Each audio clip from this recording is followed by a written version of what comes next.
Olá, olá pessoal, estamos iniciando a nossa live de hoje. Hoje a nossa live é com a professora Jussara Haut. Ela é presidente do Conselho Estadual da Pessoa Idosa. Vai conversar aqui com a Defensoria Pública sobre várias demandas, vários aspectos, sobre a experiência que ela teve, né, nesse biênio, né, nesses 2 mandatos, melhor dizendo, na presidência do Conselho Estadual da Pessoa Idosa. A gente só vai dar um tempinho aqui para todo mundo chegar na sala, para todo mundo... Ó, o doutor Enzo aqui, que alegria! Satisfação em revê-lo, doutor Enzo. Muito, muito legal mesmo a sua presença aqui com a gente. Trabalhamos juntos na comarca de Arvorezinha, né, por um tempo. E agora estamos aguardando só o início da nossa live para chamarmos aqui a senhora Jussara, a professora Jussara, para a gente poder conversar um pouquinho, né? Hoje é o dia 1º de outubro, Dia Internacional e Dia Nacional do Idoso, né? Então nós temos esse dia voltado então à nossa celebração, né, da pessoa idosa, a voltarmos a continuar pensando, né, na pessoa idosa, lembrando que hoje em dia a expectativa de vida vem aumentando cada vez mais, né, na nossa população, né, especialmente aqui no Rio Grande do Sul, como a gente vai abordar na nossa live, que é o estado do Brasil que tem a maior concentração de idosos, não é mesmo? Nós temos aqui, segundo dados apurados pelo IBGE, 18,2% da população é idosa aqui no Rio Grande do Sul, enquanto que a média do Brasil é de 13%, ou seja, nós temos aí uma quantidade, né, de idosos aqui bem elevada, bem alta, e nós precisamos sim celebrar, né, e sempre pensar na melhoria às condições de vida que a gente pode oferecer para a população idosa. Ontem eu estava assistindo a abertura da Semana Estadual do Idoso e vou conversar com a professora logo, assim que a gente chegar aqui a iniciar a nossa live.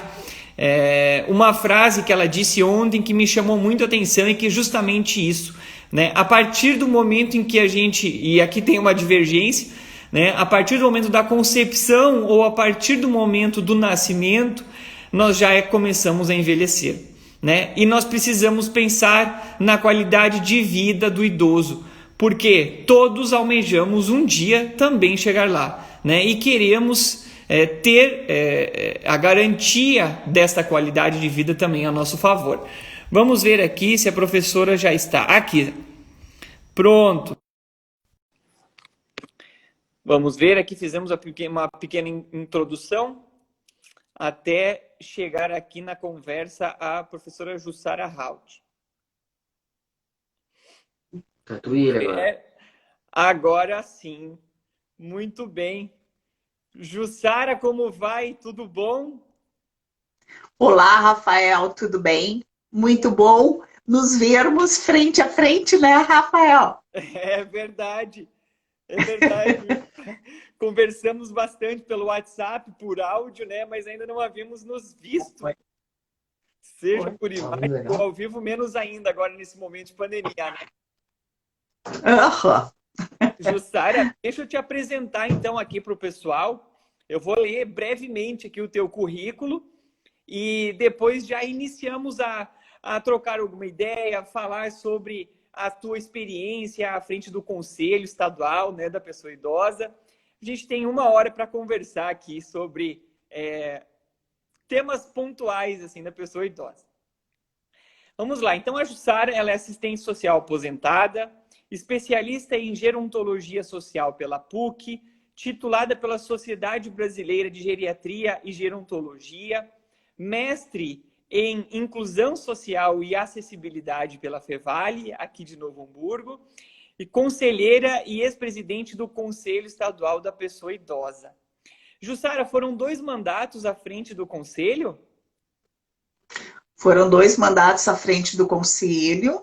Na quinta-feira passada, dia 24, nós elegemos a sucessão da presidência. a nossa, que assume oficialmente a partir da nomeação pelo governador, né? Que ainda não saiu, então por isso que eu continuo respondendo ainda pela presidência do Conselho. A nossa futura presidente é a professora Ide Caberlon. Ela é conselheira, ela tem assim uma história de conselheira no Conselho Municipal de Gravataí. Ela foi durante muito tempo professora da UBRA Gravataí. Ela é enfermeira e na UBRA Gravataí ela criou o curso de enfermagem e disciplina de enfermagem gerontológica, estágios em espaços de atendimento à pessoa idosa, enfim. E a Irid é doutora em gerontologia social. E ela representa no Conselho a Associação Brasileira de Enfermagem, que tem sessões nos estados, né? Então, ela representa a seção RS. E o Conselho ele tem uma história ao longo desses 32 anos de existência, né? Agora, dia 11 de outubro, a gente completa esses 32 anos. Ele tem uma história que eu acho assim, muito adequada, sabe, Rafael, de ser presidido por um conselheiro da sociedade civil. Já tive a experiência, eu fui por 2 mandatos conselheira do Conselho Nacional dos Direitos da Pessoa Idosa. No primeiro mandato, a presidência era não governamental. E no segundo mandato, eles não foram consecutivos, né? Eles foram mandatos entrecortados, né? Primeiro mandato de conselheira eu exerci em 86, de 2006 a 2008, e depois em 2013 eu voltei para o Conselho Nacional e aí era um mandato governamental. E é uma diferença, assim, muito grande que a gente sente, né? Porque o Conselho veja, assim, a cada 2 anos muda, né?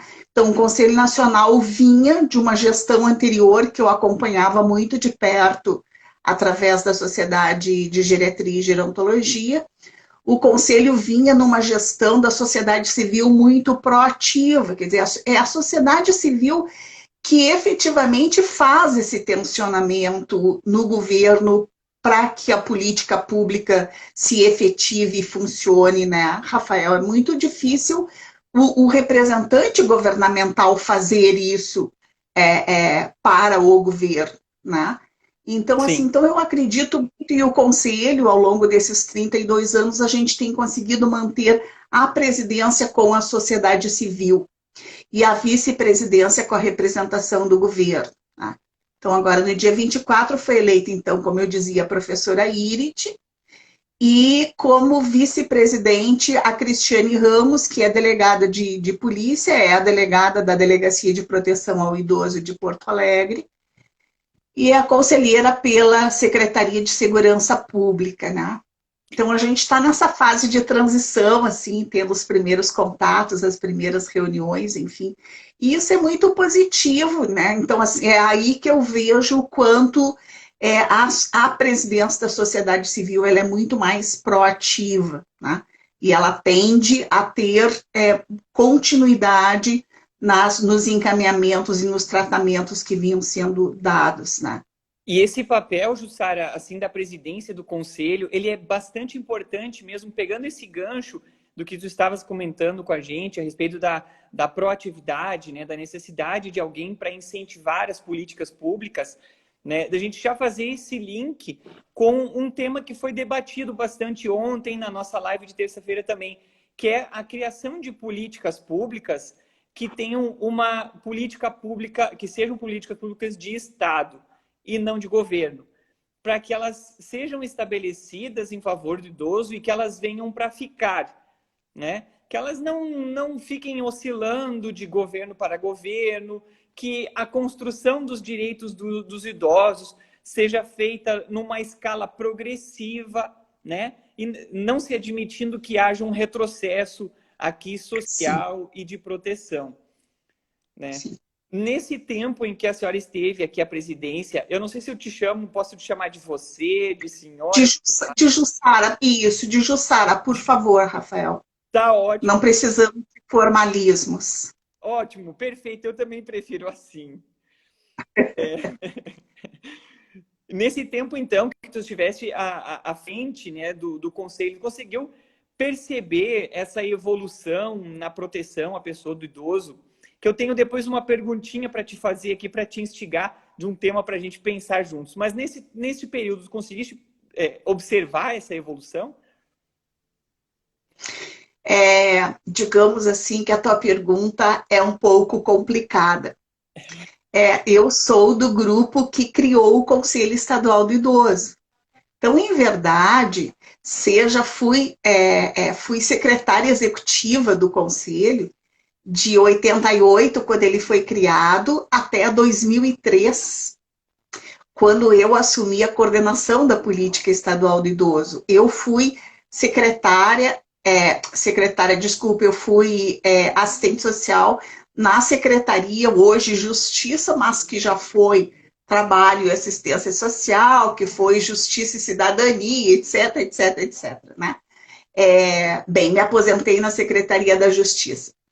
E, então, assim, ao longo de todos esses anos, veja que eu acompanhei o conselho muito de perto, porque o secretário executivo dos conselhos, de modo geral, ele tem que ser uma pessoa que tenha um conhecimento. Infelizmente, não é assim que acontece, né, Rafael? Eu estou falando idealmente, parece que, pelo menos no princípio, a gente conseguiu esse ideal no conselho, né? Sim. Que seja uma pessoa que tenha uma formação e que tenha um conhecimento da área sobre a qual o conselho vai atuar, né?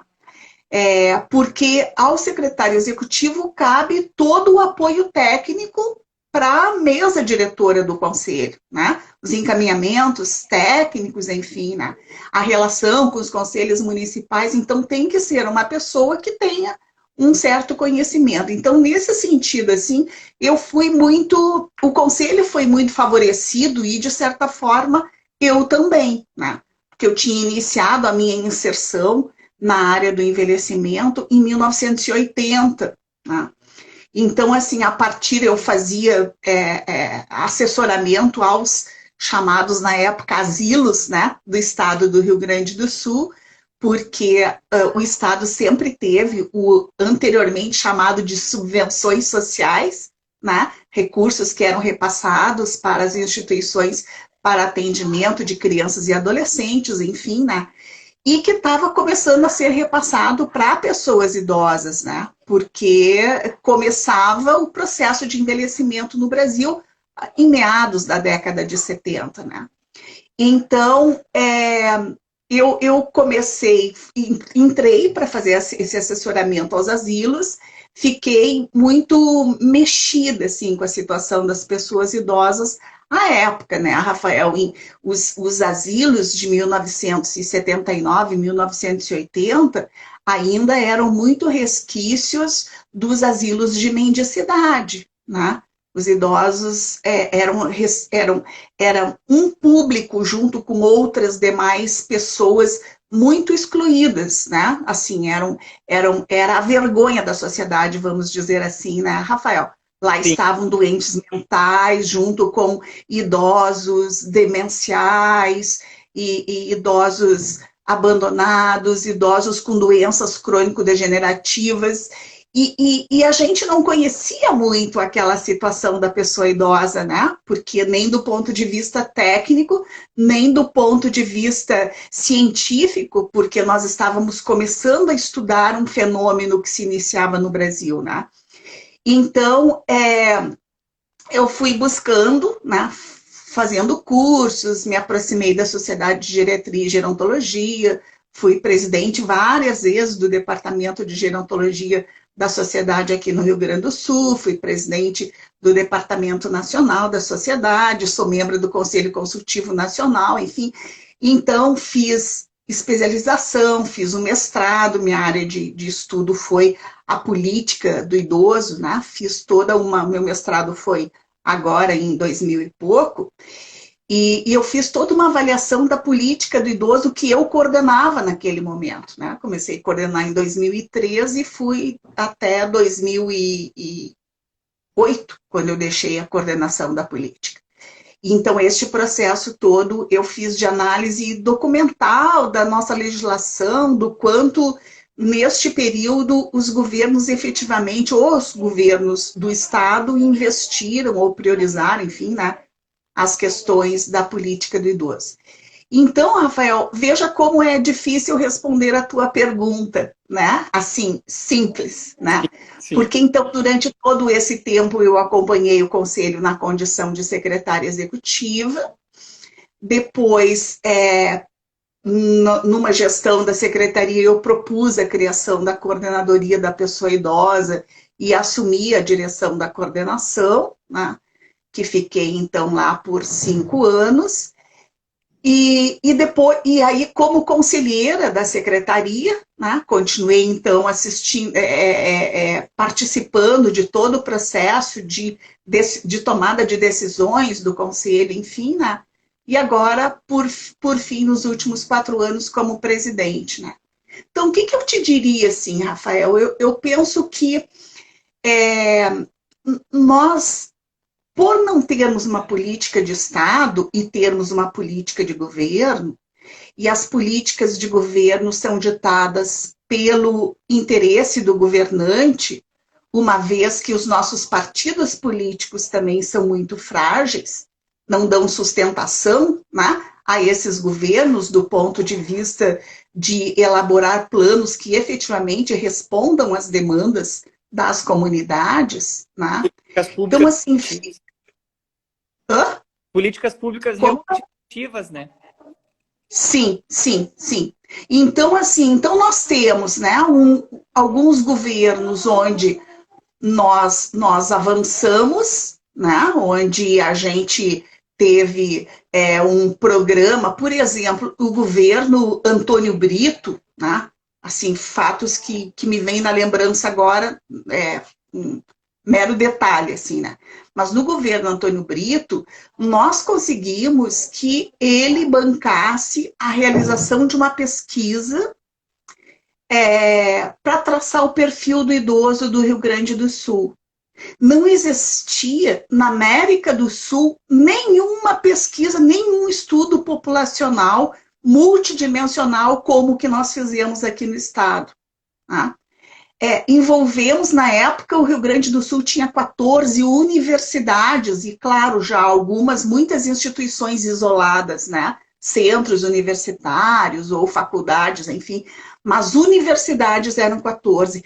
Todas as 14 universidades foram coordenadas pelo Conselho Estadual e a gente realizou essa pesquisa com uma amostra de 8.000 idosos no Rio Grande do Sul, por região, né? Não era por município, era por região, sendo que Porto Alegre, pela dimensão frente ao restante do estado, Porto Alegre se constituiu como uma região.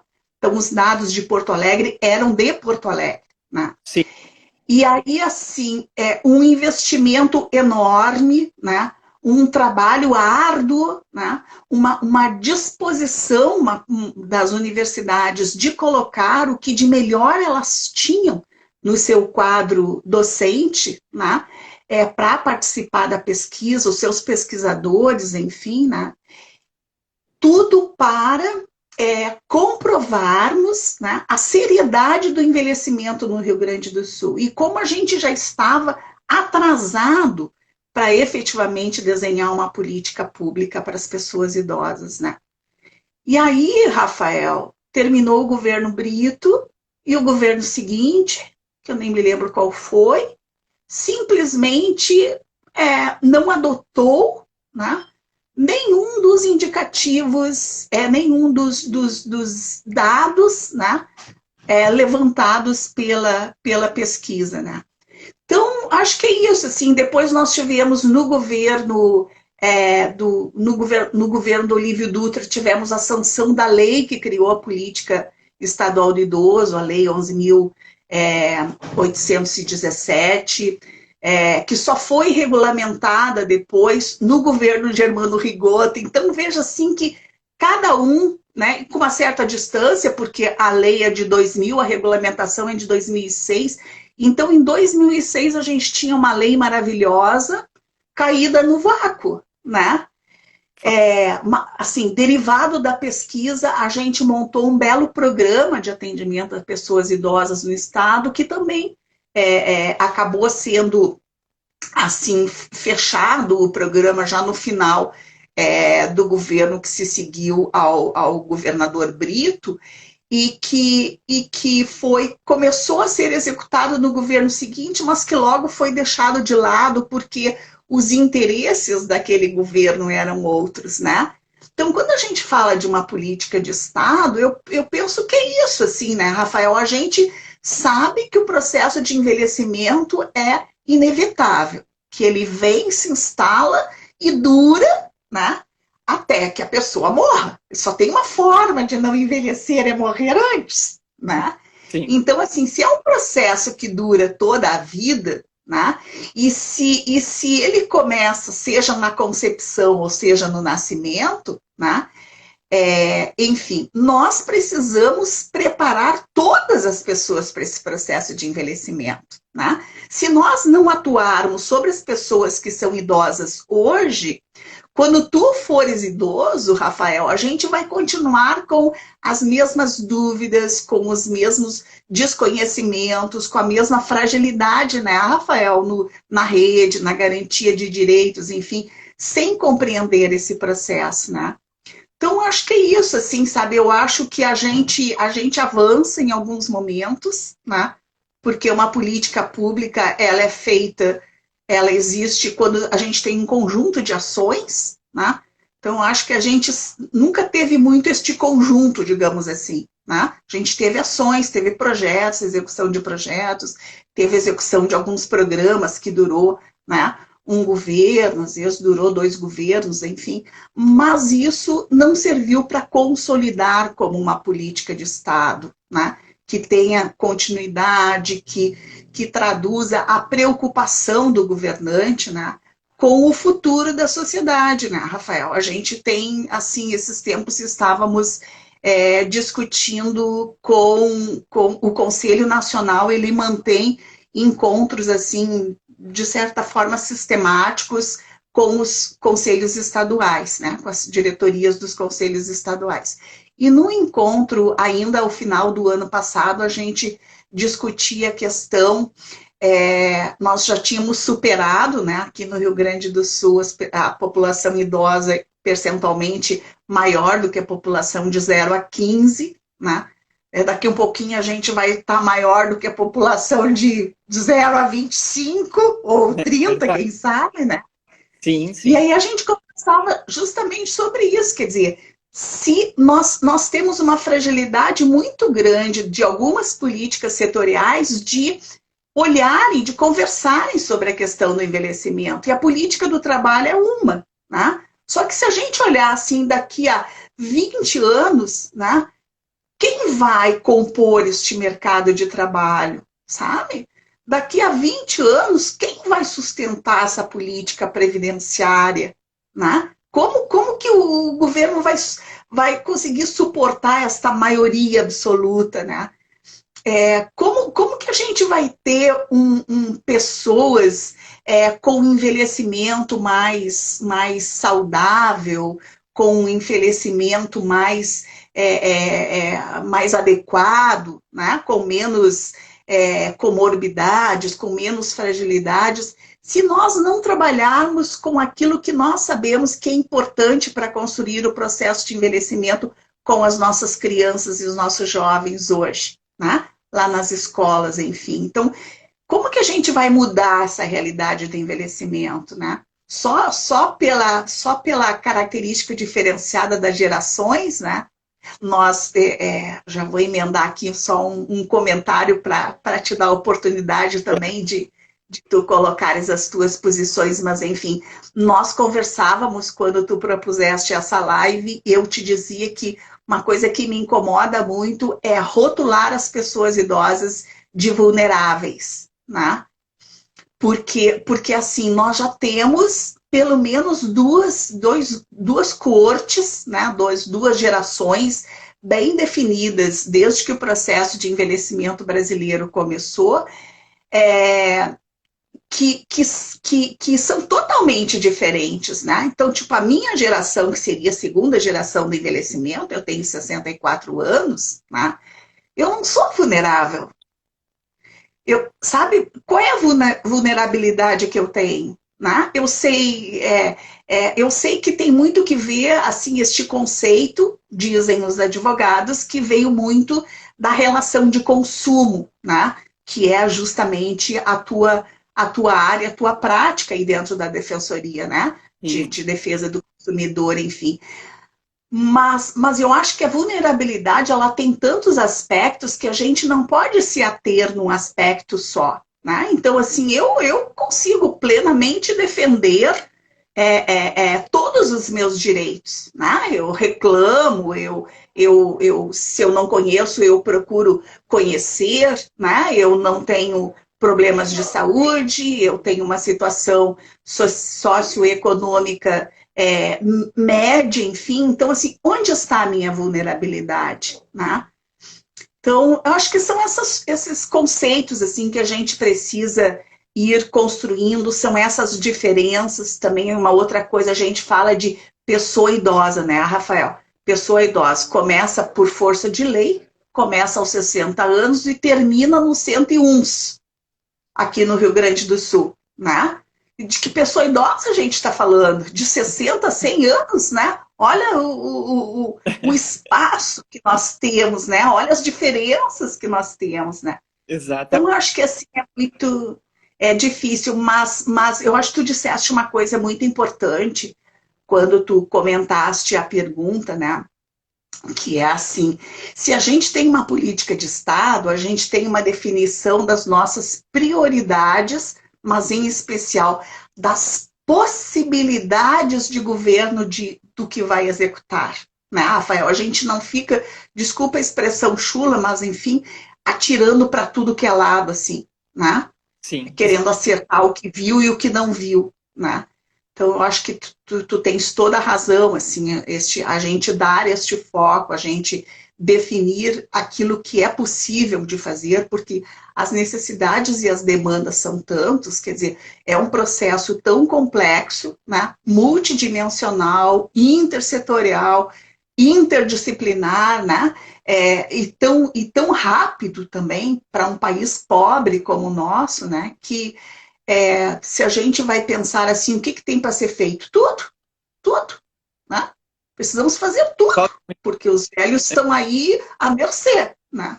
Mas tudo não dá para fazer. Então, acho que é só uma política efetiva, uma política de Estado com continuidade, enfim, é que nos permite definir claramente, né, o que é que nós vamos fazer, em que tempo, né, Rafael?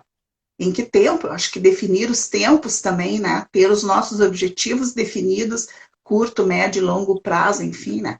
Aliás, essa é uma recomendação bem forte do Plano de Ação Internacional do Envelhecimento, né? Que os governos têm que ter os objetivos claros e a definição de atingimento desses objetivos também em prazos claramente definidos, né? Sim.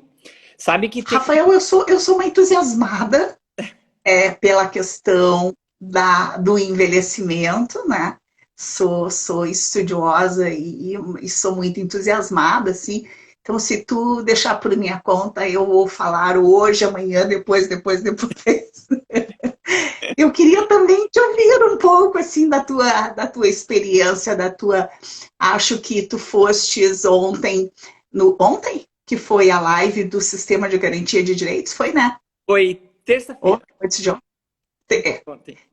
Até mandei um comentário ali, eu acho que tu fostes assim de uma lucidez, sabe, da forma que tu abordaste, das colocações que tu fizeste, a explanação da Aline também foi muito boa, quer dizer, a Aline introduziu, mostrou, né, as facilidades e as dificuldades, digamos assim, da defensoria, né?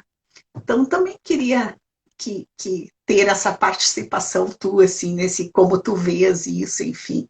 A Aline está entrando agora de nossa conselheira, né? A gente ainda nem se conhece também, assim, mas também eu tenho tantos conselheiros novos, porque a gente começou uma gestão agora no início desse ano, não tivemos nem oportunidade de ter uma plenária presencial. E aí, assim, por esta maquininha, guardar todos os rostos é uma coisa complicada, né?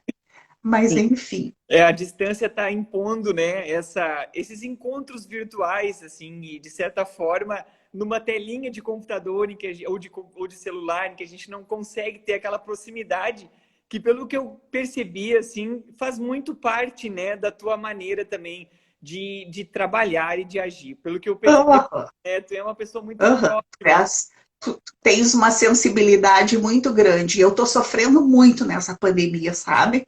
Porque eu tenho que estar tocando nas pessoas, eu tenho que estar olho no olho ali, assim, ao vivo e a cores, sabe? Então, tenho tido, assim, as minhas dificuldades, né?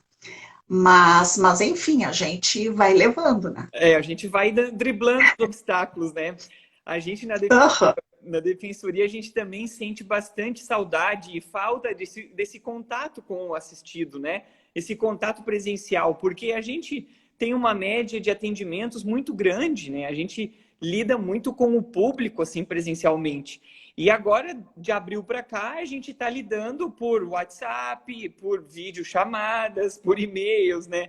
Que não é muito também, a gente teve que se reinventar, não é muito a nossa prática, né? Sim, sim. Sem Então, falar da qualidade, né, Rafael? também Da qualidade dos nossos sinais que nos pregam peças, né? Tipo ontem na abertura, ai que vergonha, meu Deus do céu. Mas enfim, o que eu ia fazer? Meu computador deu um tilt, sabe? No dia da plenária do conselho também, lá no dia 24, eu tive que sair da plenária aos 45 minutos do primeiro tempo. Uma outra colega assumiu a coordenação e eu não consegui mais voltar, sabe? Congelou tudo, emudeceu tudo, foi horrível, né? o bom Então, é que sem ontem contar deu, isso que a gente também não. o bom é que ontem deu para voltar, né? Eu estava ali assistindo fiel Sim, ali a abertura, ficou muito bonito. Deu para voltar e continuar participando, né? felizmente, felizmente. O secretário Mauro também teve um jogo de cintura legal, ajudou, enfim, né? Foi, deu tudo certinho no final. Mas sabe que esse assunto, assim, esse tema que a gente estava falando sobre a respeito da vulnerabilidade, na verdade, é um desafio. Eu acho que a gente tem que aprender a lidar, né?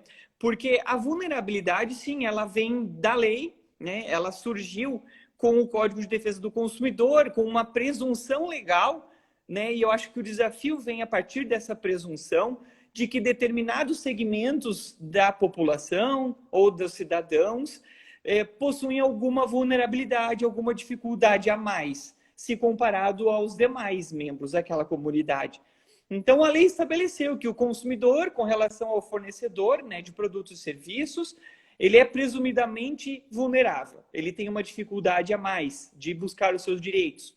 E o Estatuto do Idoso, já depois complementando a partir da Política Nacional, né, do Idoso, a lei que trata da Política Nacional do Idoso, a Lei 8842 de 94, também acabou trazendo a figura do idoso, e depois complementado pela Constituição também, como uma pessoa vulnerável, e trazendo uma faixa etária.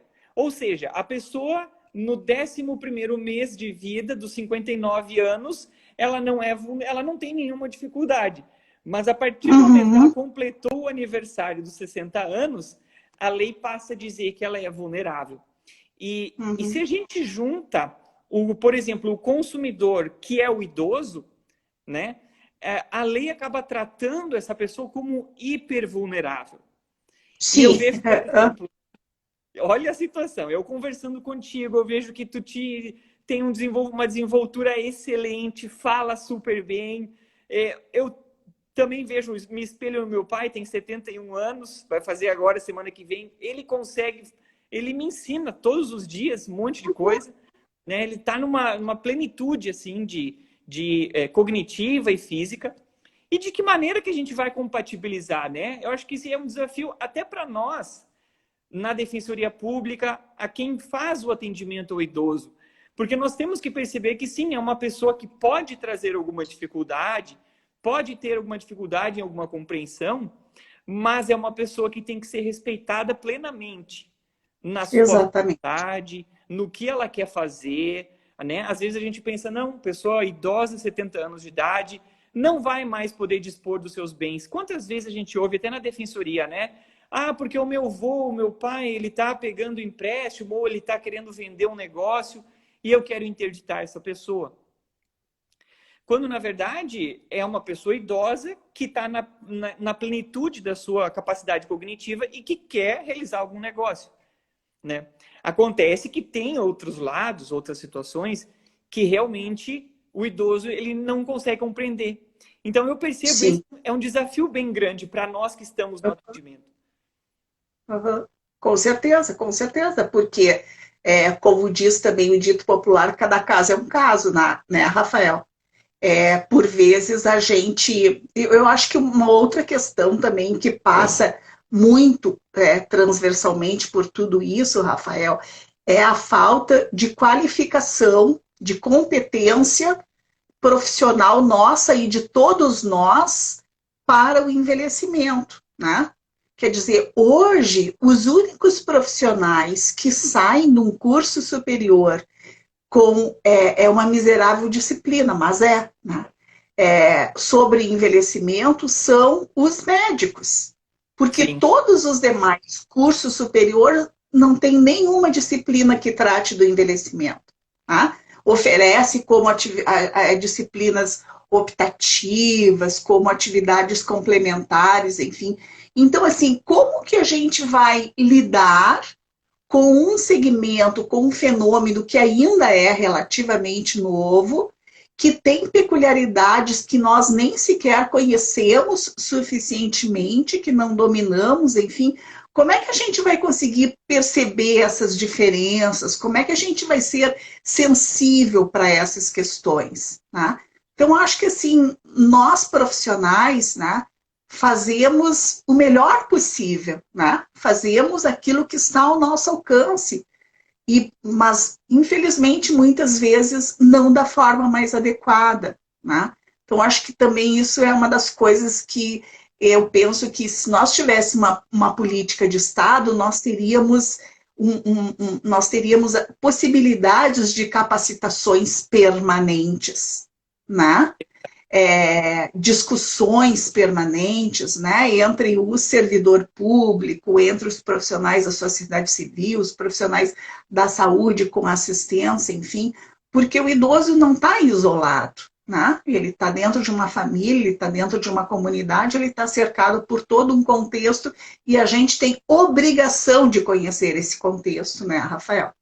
Agora, essa nossa obrigação, ela tem que ser minimamente sustentada e garantida por bases teóricas, enfim, né? E aí que a gente se ressente na nossa formação deste conhecimento, né?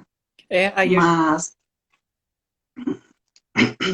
não pode complementar, pode complementar. não, já complementei, Rafael. A gente volta a falar sobre a questão da política de Estado para que a gente tenha realmente, né, uma possibilidade de capacitação permanente dessas pessoas que atuam, né, no atendimento com a pessoa idosa. Quando eu estava participando da live de terça-feira e depois também assistindo a abertura no dia de ontem, um assunto que toca muito assim a minha pessoa aqui, que me preocupa, é a questão com a violência ao idoso, né? A gente costuma ver isso bem frequente, assim, o idoso com uma violência velada, uma violência que ele não quer expor por vergonha, né? Por, às vezes, não querer prejudicar um parente próximo. E eu achei muito importante esse comentário que tu fizeste há pouco, de que o problema muitas vezes está dentro de casa, né? Que este idoso está inserido num ambiente em que a violência está ali dentro, impregnada, né? E quando nós não soubermos lidar com o idoso, às vezes a pessoa não tem paciência, às vezes a pessoa não tem os feeling, né? Essa capacidade de sentir o que o idoso está querendo transpor, a gente acaba deixando passar. E eu puxo assim, muito a brasa para a defensoria, né? Porque eu vejo que nós temos que ter esse cuidado, né? Às vezes o idoso, eu até percebi já, eu trabalhei por um tempo na comarca de Arvorezinha, como eu havia falado um pouquinho antes de você entrar aqui na live, E a comarca de Arvorezinha, ela é composta por uma grande quantidade de pessoas idosas, né? E muitas vezes, Jussara, eu percebi assim que o idoso ele vinha até a Defensoria Pública, já um pouco envergonhado, um pouco tímido, porque ele está indo num órgão público, e no interior tem muito disso, da pessoa respeitar muito, né, o defensor público, o promotor, o juiz, o assistente Sim, social, né? E ele já está nessa situação que ele se sente um pouco intimidado, e eu percebia nos atendimentos que o idoso ele queria me passar, ele queria me falar alguma coisa, só ele não tomava essa iniciativa, né? E foram vários casos que a gente acabou atuando, oficiando depois para a delegacia de polícia, tendo contato com o delegado, com o Ministério Público, para que fosse feito um acompanhamento com assistente social também, né, com assistente social muito importante, para que fosse feito um acompanhamento dessa pessoa. E descobrimos, tivemos que inclusive ajuizar ações coletivas na cidade, tendo descoberto que familiares estavam se aproveitando mesmo dos idosos, sabe? A gente chegou a pegar situações bastante complicadas ali, em que os idosos estavam quase sendo expulsos da própria casa. E é certo isso. Isso. A gente, eu acho que quando essa questão da violência, ela preocupa porque ela é extremamente delicada. Daí a gente faz um gancho com o que a gente falava antes também, com a nossa incompetência em termos de conhecimento, de lidar com essas questões, e a gente, às vezes, perde um pouco da noção, porque eu penso assim, Rafael, a violência, ela tem dois princípios, assim, né? Ou a violência contra a pessoa idosa, ela é uma violência doméstica, assim como a violência contra a mulher, a violência contra a criança, enfim. Né? Então, ela, de regra, reproduz todo um círculo vicioso, né? Quer dizer, uma pessoa que é uma área defendida pelo pessoal da saúde mental, enfim, né, de que uma pessoa que sofre violência, uma pessoa vítima de agressão, ela tende a reproduzir aquilo, claro, né, porque nós reproduzimos a priori as nossas vivências, né. Mas eu acho que tem uma outra questão, Rafael, que é assim, eu tenho muito cuidado de lidar com a questão da violência, porque eu acho que a desinformação... Eu sempre faço um comparativo seguinte, Rafael. Tu tens filhos? Não, ainda não. Ainda não. Então, assim, um dia tu vais ter um filho e tu vais ver o desespero que dá na gente quando o teu filho, bebezinho, de repente começa a chorar desesperadamente sem que tu consigas descobrir o que é. A gente fica numa aflição, a gente fica num estresse que a gente perde a racionalidade. Né? Daqui a pouco tu tá brigando com o teu marido porque ele fez uma sugestão que pode ser tal coisa, e aí vem a tua mãe ajudar e tu briga com a avó, e sabe? Agora sim, tu imagina tu cuidando de um adulto que te cuidou a vida toda e que agora está ali à mercê do teu cuidado, e este adulto está te dizendo que ele está sentindo isso ou que está sentindo aquilo, enfim, e tu não sabes o que fazer, Rafael, porque a gente está falando, não é de uma criança, né? Sim. Que sabe que tu acomoda e que tu, enfim, né? É de um adulto que tem vontade, que tem uma história, que tem uma relação afetiva importante contigo, que teve uma relação de cuidado forte contigo, né? E aí, assim, a gente perder as estribeiras, sabe? E perder a racionalidade e acabar gritando involuntariamente com essa pessoa e acabar apertando, né, pegando forte nessa pessoa, enfim, é muito natural, né? Muito natural. Então, acho que é isso, assim, mas a gente perceber que o que caracteriza a violência é continuamente a gente ter aquele ato, né? Então, assim, uma outra questão que as pessoas idosas no nosso país, bem ou mal, elas ainda estão muito submetidas ao cuidado da família, né? Ontem ainda eu tinha, antes de ontem, olha que legal, a Universidade de Caxias está com um curso de extensão para promotores do direito, um curso de extensão promovido pela Faculdade de Direito. E eu, na terça-feira de noite, dei a aula sobre política, direitos o quanto os direitos se consubstanciam, digamos assim, né, nas políticas e em políticas, né?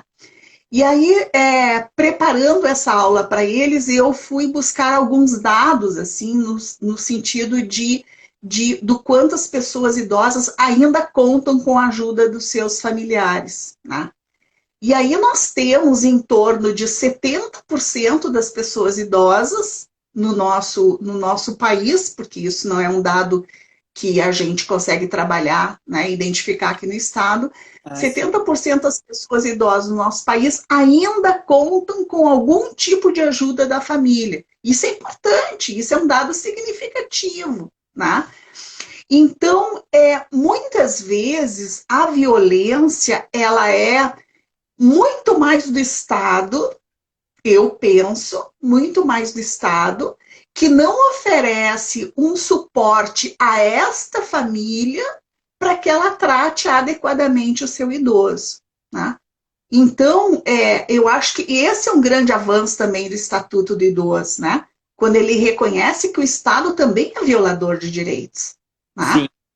O que nos falta são mecanismos que não que punam, mas que imponham algum tipo de sanção ao Estado, né? Para que ele possa ser cobrado, enfim, daquele ato, daquela violação ou daquele não fazer, né? Que ele está incorrendo, né? Aquela omissão, né, Jussara? Aquela omissão Sim, num dever sim, do sim, Estado, exatamente. né? Porque eu sempre digo assim, para a pessoa do idoso, eu costumo dizer, fazendo esse apanhado, que para a pessoa idosa ela sofrer alguma espécie de violência, isso é sinal de que pelo menos 3 pessoas, vamos dizer assim, deste tripé de responsabilidade falharam, né? Uhum, Se o idoso, se ele sofreu violência, é porque a família falhou lá no momento inicial, porque a família é que tem que dar essa primeira proteção, né? Que uhum, a sociedade também falhou nesse dever, foi omissa ao atender, né, a uma necessidade do idoso, e o Estado uhum, também, né, por força do uhum, Estatuto do Idoso da Constituição Federal.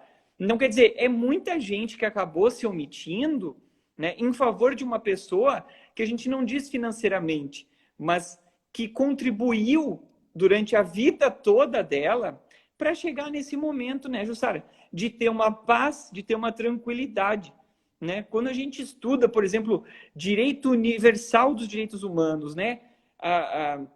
Quando a gente para estudar o reconhecimento do direito do idoso em todo o cenário internacional, a gente vê que o idoso, no cenário internacional, nos estados soberanos, ele tem reconhecido o direito à paz. Ele tem reconhecido, sabe, como um direito fundamental a paz, a tranquilidade. E a pessoa, quando trabalha, quando se dedica a vida inteira para outras pessoas, né? Chega um momento em que ela quer descansar, que ela quer ter paz, que ela quer curtir, né? Que ela quer ter um pouco de tranquilidade. E nós temos esse tripé falhando, né? Então, eu acho que as uhum, políticas públicas, elas têm que mesmo ser de Estado para a gente transmitir essa ideia também, né? Capacitar quem precisa atender a pessoa idosa, mas também transmitir essa ideia para a sociedade, para o familiar, né? De que o idoso chegou no momento de ele ter a proteção que está na lei, né? De que a gente sim, possa implementar isso. E uhum, eu uhum, queria trazer aqui, só para a gente ter uma ideia, como o idoso realmente ele precisa ainda de um apoio do Estado, né? Na Defensoria Pública, por exemplo, em questão de 12 meses atrás, de setembro do ano passado a agosto desse ano, nós fizemos 252 mil atendimentos a idosos. nossa, sabe? Então, aí que eu pego o gancho da tua informação. Realmente, está havendo uma omissão, sim. Tanto que o idoso corresponde a um pouco menos de 25% dos nossos atendimentos em geral, né? Uhum, Foram 147.600 petições, ou seja, pedidos que a gente fez para o juiz para garantir algum direito para o idoso. uhum, uhum. 147 mil. Aí né, o que eu penso? Se tivesse uma atenção da família e da sociedade maior, provavelmente esse número não seria tão grande, Com certeza, com certeza.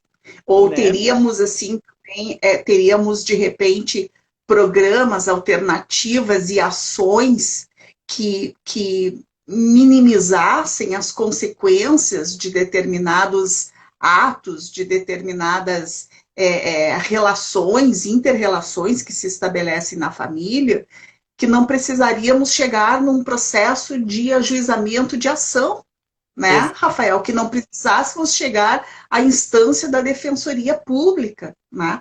Por isso, assim, essa mesa dentro da semana do sistema de garantia de direitos, né, que eu tinha sugerido, porque é uma coisa, assim, que eu acho que foi legal, assim, né, a fala de cada um dos representantes que lá estavam, mas me perdoem a crítica, mas enfim, eu sou uma pessoa extremamente crítica e não consigo ficar quieta, né?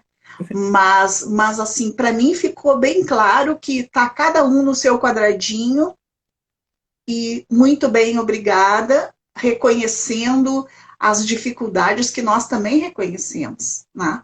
É óbvio que qualquer pessoa, né, nem precisa ter muita escolaridade, enfim, para imaginar que o ideal era um defensor, pelo menos um defensor público para a pessoa idosa em cada município. Pelo menos um, né? Que o ideal seria um promotor de justiça para a pessoa idosa em cada município, né? Mas sabemos que este ideal é bastante difícil, né? Mas o que nós estamos pensando lá no seio da nossa instituição para minimizar essas dificuldades que as nossas instituições sofrem, né? Como que nós podemos fazer uma ação complementar? Quer dizer, quem sabe se não seria possível a Defensoria Pública estar em X comarcas, em X municípios, e o outro Y lá estaria o Ministério Público, né?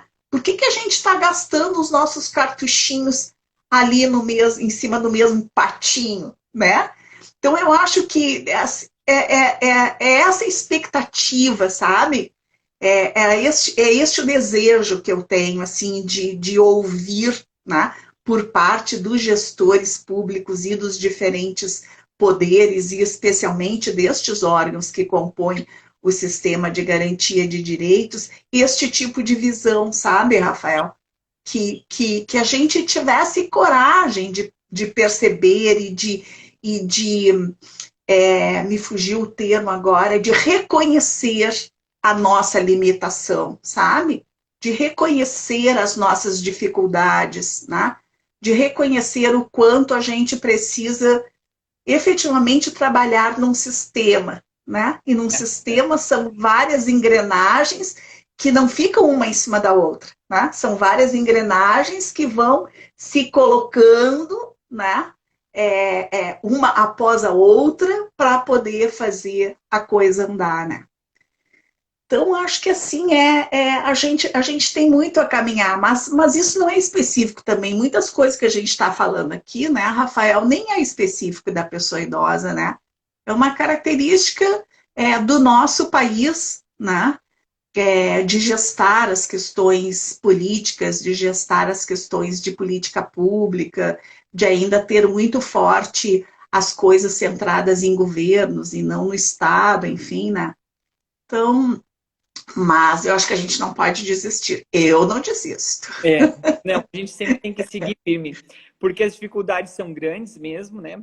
Especialmente quando a gente precisa mudar alguma coisa, né? Ampliar Sim. alguma coisa, a gente sabe que isso, a dificuldade acaba sendo muito grande, né? A gente vê na Defensoria Pública uma dificuldade que nós temos para continuar nos expandindo até as demais cidades, para que a gente possa fazer esse atendimento que é tão necessário, né?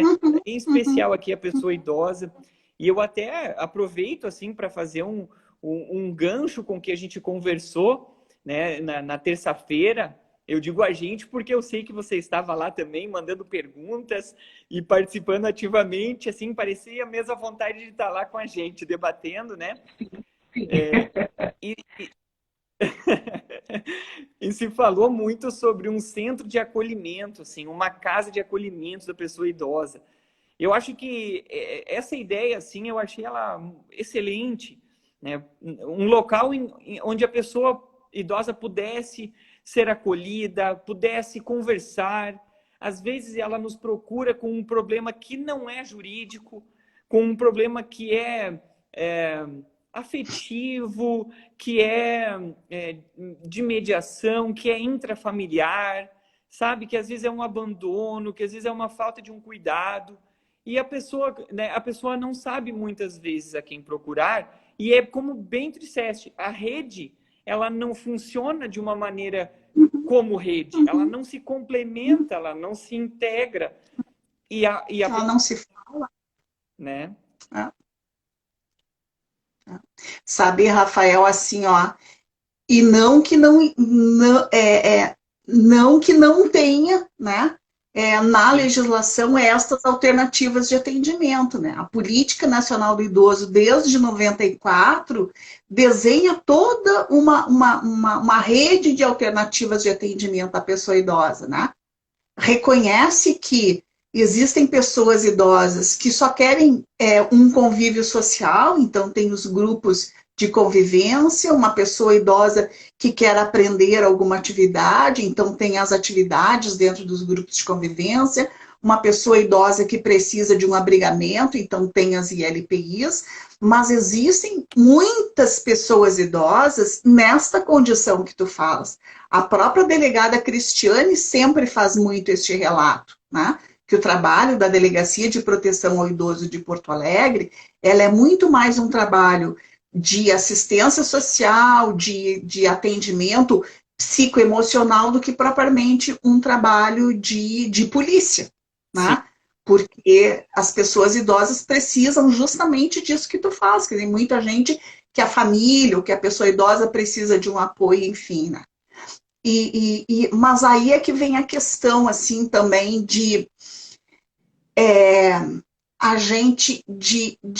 da gente ir desvirtuando, me parece também. Eu sou uma pessoa, Rafael, que eu sou muito rígida com conceitos, sabe?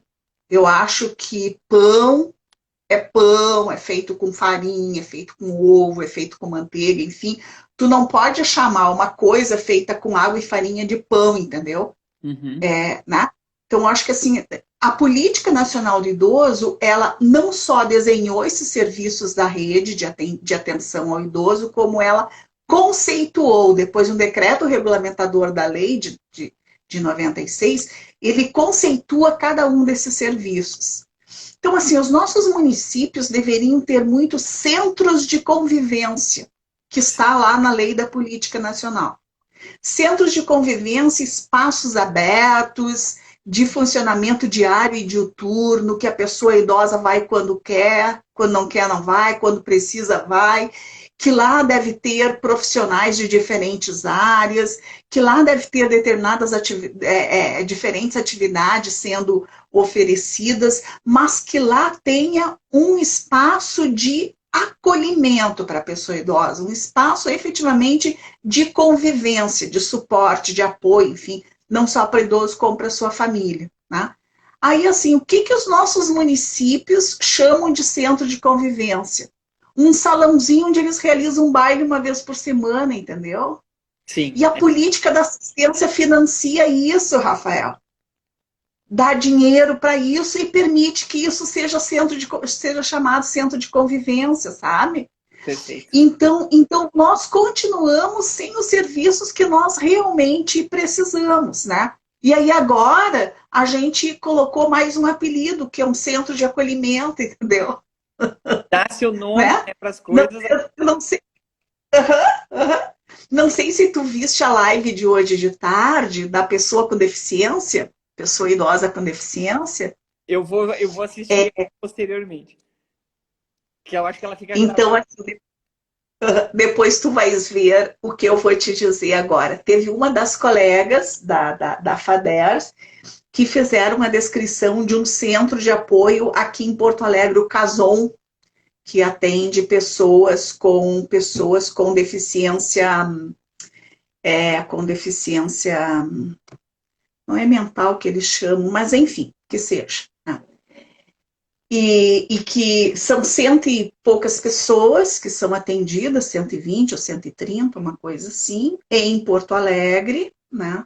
Um número delas, em torno de 30 e poucos por cento, se não me engano, é idosa, enfim, né? E aí, assim, a crítica da pessoa que falou antes, que é a coordenadora de políticas para pessoa com deficiência da FADERS, é de que o gestor precisa se conscientizar da necessidade e começar a implementar serviços e ações que respondam às demandas. Quem é o gestor público da política de deficiência no Estado? Não é a FADERS? É. E aí eu perguntei quantos casons então existem no estado? Existe um em Porto Alegre atendendo 100 pessoas, entendeu? E aí assim, e isso é a política de deficiência que a gente tem, né? Então, olha como nós somos contraditórios, né, Rafael, dentro do próprio nosso trabalho, mas assim, enfim, né, o que também a gente dizia antes, é as dificuldades, é a limitação, né, que cada uma das nossas instituições também oferece, né? Sim. Mas essa questão da rede de atendimento ao idoso ela é uma questão bem séria. Ou a gente bota apelidinhos nos serviços que nós deveríamos ter, nos serviços que estão descritos e conceituados na política, né? Ou então nós ficamos fazendo, como a secretaria da Justiça, Rafael, no tempo que ela chamava, eu acho que faz uns 3 governos atrás, ela criou um centro estadual de atendimento ao idoso. Uhum. Aonde? Em Porto Alegre. Aonde? Quase na frente da Defensoria Pública, ali na 7 de setembro. Aí me conta, né? Se o Sim. idoso lá de Uruguaiana vinha ali, ou conseguia telefonar para ali para ter um atendimento, né?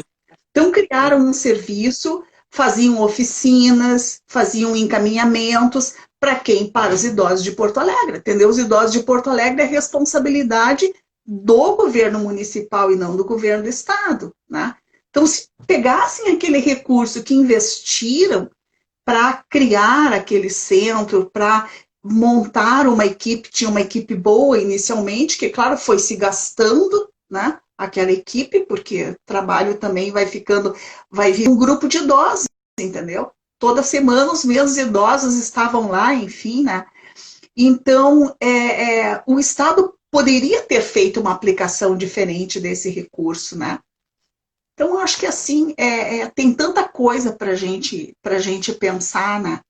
E para isso a gente precisa estar junto, né, Rafael? Eu respeito muito o conselho, respeito muito o que ele representa, assim, né, como um mecanismo de controle social, como um mecanismo congregador de instituições e de esforço, porque eu acho que só assim que a gente realmente vai chegar em algum lugar, né? E eu, Trabalhando cada um no seu pedacinho, mas não perdendo, né, essa noção de que em verdade, não somos vários pedacinhos, nós somos um bolo só, né? é verdade. E eu consigo perceber assim que tu vai continuar super ativa na defesa, na promoção dos direitos dos idosos, né? Mesmo encerrando aqui o teu círculo, né, de presidência, né, no conselho, mas eu tenho certeza pelo teu entusiasmo, pela tua dedicação, por toda a experiência que tu tem e pelo carinho mesmo com que a gente percebe, com que tu trata essa luta, né, pelos direitos dos idosos. Sim. Até eu comentei contigo que foi o nosso defensor público geral quem sugeriu o teu nome, pelo reconhecimento que tu tens aqui na nossa instituição. A gente fica muito feliz assim de saber que uma pessoa com toda a experiência e com todo esse ânimo, é que nem tu tinha me dito há pouco na live, né? E dá para perceber o teu entusiasmo e a tua vontade assim de continuar atuando. O nosso tempo, infelizmente, ele está acabando, mas eu quero deixar essa mensagem assim de que eu tenho certeza de que tu vai continuar firme, né? Desejo assim que tu continue mesmo nessa luta, nesse reconhecimento, e quero também fazer esse reconhecimento da Defensoria pelo teu trabalho e dizer que a gente também está aqui sempre à disposição para continuarmos aí ombro a ombro, né, na luta pelos direitos dos idosos. Legal, Rafael, legal. E eu vou deixar um desafio aqui. Vamos, quem sabe, pensar mais lives com mais frequência, ou alguma coisa. Não live, porque eu acho que fica muito pouco interativa, digamos assim, né? Mas talvez usando assim alguns recursos de reuniões online, de reuniões virtuais, enfim, que a gente possa discutir com um grupo de conselheiros, né? Essas questões, fazer um processo de capacitação nosso. Uma capacitação interna, uma capacitação informal, digamos assim, né? Onde nós possamos fazer um processo de troca e aprender um pouco, né, uns dos outros. Eu acho que isso é uma ação bem importante das nossas instituições. Rafael, eu gostei muito deste convite, eu gostei muito de ti, tu és uma pessoa que tem posições, que tem concepções muito claras e muito objetivas e muito promotoras de direitos humanos, de direitos sociais, enfim, como várias pessoas, como vários colegas teus que passaram pela nossa vida representando a Defensoria lá no Conselho, que foram pessoas muito especiais, né, que fazem toda a diferença. Então, agradeço muito o teu convite, agradeço a presença dos teus colegas que estiveram conosco. Espero que a gente tenha colocado algumas questões que permitam refletir, que permitam colocar a pulguinha lá atrás da nossa orelha, para que nós também possamos nos rever, né, Rafael? Acho que a gente também precisa, né? Cada um de nós precisa, a cada momento, também estar se revendo seus posicionamentos, suas prioridades, enfim, né? Então, um abraço bem grande, espero que a gente se encontre muito, muito, muito, muito. Peça para a Aline, de vez em quando, te requisitar para as plenárias do Conselho. A gente inventa umas pautas de consumidor. Eu vou com todo prazer. Possa se encontrar, viu? Foi muito bom ter estado aqui nessa nossa conversa livre, leve e solta. Foi mesmo. Um abraço. E te digo que eu aprendi muito contigo e quero continuar conversando contigo, sim, para aprender ainda mais. Tá bem. Um grande abraço. Boa noite a todos. Valeu. Boa noite também.